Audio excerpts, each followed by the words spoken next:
Beowulf Prologue, alliterative verse restoration project by B.F. Randall. Beowulf Prologue, lines 1 through 52, modern alliterative verse restoration. What? We Gardena, in years done, clan kings, kinsmen heard how those princes power mounted, oft-shuled shaving, scourged throngs, many tribesmen, mead seats united, odd earls, since early worth, destitute found, he then fairly dwelt, waxed under wind clouds, worth marked he got, to that him every one, those there seated, over whale roads, wheels bent, tribute yielded, that was good king. Then a son was after begotten, young in garden, then God sent folk to comfort, fiery distress grasped, that left them suffering, leaderless, long while. Him sent life lord, wonders wielder, world forgiver. Beowulf was famed, breath wide sprang, Shulda's son, Scandiland's inn. So should young groom good works. From fortune gifts on father bosom, that to him on old aft abide, will comrades, when war comes, legions stand fast, lofty deeds sing, in fellowship every place, people prosper. Then Shuld fell, to fate while, full strength fared in Freya's care.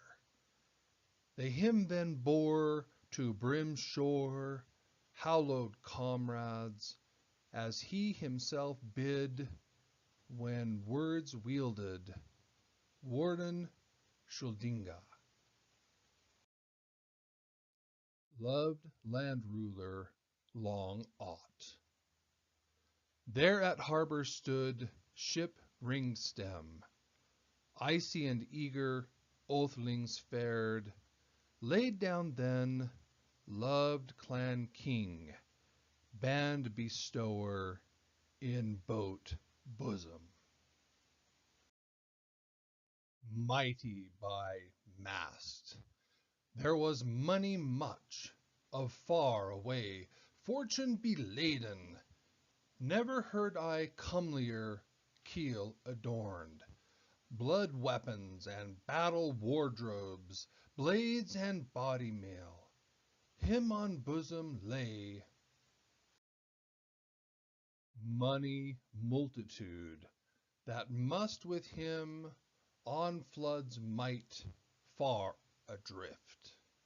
No way he him less legacy bestowed, throng wealth, than those did who him at first craft forth on sent.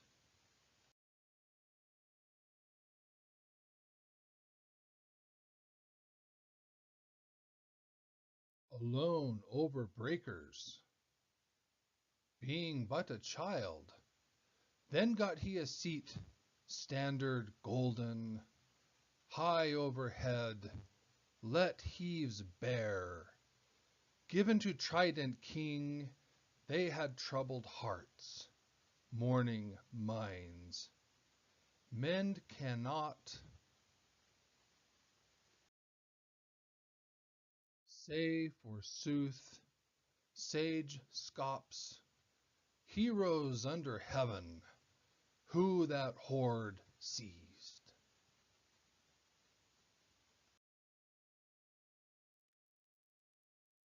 I would especially like to thank Hugh McGinnis for his wonderful book, Translating Beowulf. He helped me see this Anglo-Saxon alliterative verse poetry as I have never seen it before. The alliterations, how they work, the balanced couplets, the internal poetry, the sophistication of the literary work. He helped me hear the voice of the scop, the poet, the understated, simple, elegant voice of the poet. He helped me see the simplex nouns, the present tense, simple past tense verbs, and the simple elegance of this poetry. And more than anything else, this book led me to create these restoration renderings.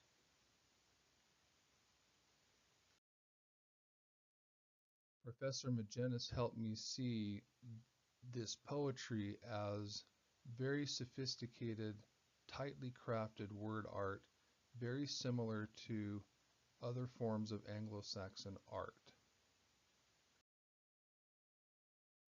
I am publishing a book later this year in 2018 entitled The Peregrine and the Rune. It includes significant notes and commentary regarding Beowulf and other aspects of Anglo-Saxon poetry.